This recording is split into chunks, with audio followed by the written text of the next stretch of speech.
मैं एनसीपी का national media coordinator professor नवीन कुमार बोल रहा हूं। जैसा कि 2024 लोकसभा चुनाव का कल तीसरा चरण था, इसमें लालू प्रसाद का एक वक्तव्य आना कि मुसलमानों का आरक्षण होना चाहिए, उनकी इस तरह की वकालत सुर्खियां बटोरने पर लगी हुई है। आप शुरू से ही देखेंगे, जब लालू प्रसाद ने अपनी पारी की शुरुआत की थी जेपी आंदोलन के बाद से, तब से अब तक में बहुत बदलाव आया है। कल तक जिस कांग्रेस के खिलाफ उन्होंने जन आंदोलन छेड़ा था, उसी कांग्रेस के साथ उन्होंने गठबंधन बनाया, सरकार में आई।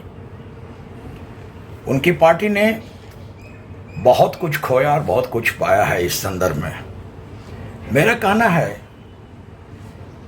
कि लालू प्रसाद जी जिस सोच के साथ राजनीति की शुरुआत किए थे, उसमें बहुत सारा बदलाव और भटकाव आया है। आप देखेंगे कि मंडल कमीशन का जब विरोध शुरू हुआ तो वह एक ताकतवर नेता के रूप में उभर कर आए, लेकिन इसके बावजूद जब बिहार उन दिनों 324 का विधानसभा था, तब भी वो 117 सीट पर ही सिमट गए, जबकि सरकार बनाने के लिए 162 सीटों की जरूरत थी। कांग्रेस मिलकर उनके साथ सत्ता में आई और वो मुख्यमंत्री बने। यानी कहने का अर्थ यह है कि बिहार की जनता ने कभी भी उनको मैंडेट नहीं दिया, अपने बलबूते वो सरकार कभी नहीं बना पाए। जब भी आए, कांग्रेस या लेफ्टिस्ट पार्टियों के सहयोग से आए। अब जब उन्हें मुसलमानों का ख्याल आया, तो एक बात कहना यहाँ लाजमी है कि जब वो चारा घोटाले में जेल जा रहे थे, उस समय अब्दुल बारी सिद्दीकी उनके साथ थे।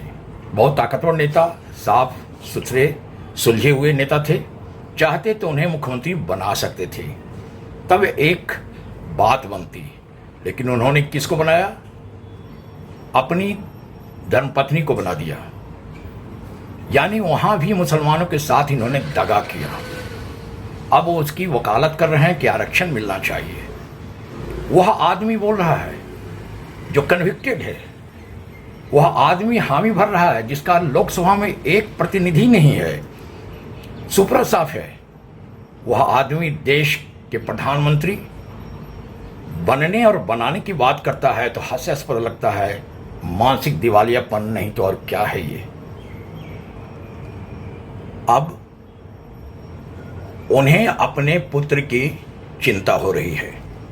कल तक वो बिहार का नेतृत्व संभालने पर लगे हुए थे, लेकिन जब बिहार की जनता ने उन्हें रिजेक्ट कर दिया, तो वो पिछड़ों की राजनीति करने लगे।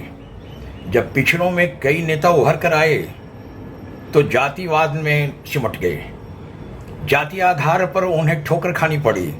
मधेपुरा से शरद यादव ने उन्हें हराया, राघोपुर से सतीश यादव ने राबड़ी देवी को हराया, और पाटलिपुत्रा से रामकृपाल यादव ने उनकी बेटी मीसा को हरा दिया। इनका नशा उतर गया, तो जातिवाद से हटकर ये परिवारवाद में सिमट गए और अब परिवारवाद में ही लगे हुए हैं। उन्हीं की चिंता है, उन्हीं के भविष्य के बारे में सोचते हैं, संवारते हैं और उधर ही कोशिश करते हैं। जितने भी गठबंधन बना रहे हैं, गठबंधन में कोई ताकत नहीं है। इंडी गठबंधन हो या महागठबंधन, जो भी नाम इन्होंने दिया हो, उसमें कोई ताकत नहीं है। 2024 का यह जो लोकसभा चुनाव है, यह इनका अंतिम पड़ाव है और इसके बाद इनकी राजनीति पूरी तरह से पूर्ण विराम हो जाएगी। उस पर पूर्ण विराम लग जाएगा।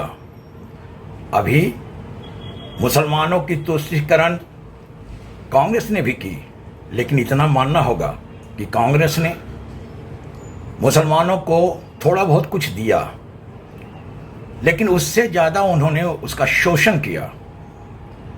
बाकी पार्टियां जो थी सिर्फ व्यक्तिवाद और परिवारवाद में सिमटी रह गई। चाहे वो लालू हो, मुलायम हो, ममता हो, या फिर ये बसपा हो, मायावती हो, ये सारे अपने व्यक्तिगत लाभ के लिए, मुसलमानों का वोट लेने के लिए तरह तरह के प्रपंच रचते रहे। लेकिन वास्तव में अगर मुसलमानों के हित में कोई कदम उठाया है आज़ादी के बाद, तो निश्चित रूप से आदरणीय नरेंद्र मोदी जी ने बहुत ही ठोस कदम उठाया है। चाहे वो गरीबी रेखा से नीचे रहने वाले मुसलमान हों, उन्हें मुफ्त अनाज की व्यवस्था कर दी गई। चाहे वो उन्हें वृद्धा पेंशन के रूप में हो, कुछ पैसे उनको महीनवारी या वार्षिक मिलता चला जा रहा है। चाहे उनकी बच्चियों को पढ़ने की व्यवस्था हो, वह भी खुले तौर पर उनकी मदद के लिए आगे आए। इतना ही नहीं, 3 तलाक एक बहुत ही अच्छा हथियार दे दिया है मुसलमान महिलाओं को, जिसके तहत वह शोषित होती रही अब तक, जिस पर किसी ने आवाज़ नहीं उठाई। नरेंद्र मोदी जी ने मुसलमानों के भविष्य के लिए भी सोचा है। कई तरह की योजनाएं आगे आने वाले दिनों में देखने को भी मिलेंगे। वो मुसलमान को कभी भारतीय नहीं मानते हैं, ऐसी बात नहीं है। भारत की जनता है, उनकी देखभाल और सुरक्षा करना उनका दायित्व बनता है और करते चले जा रहे हैं।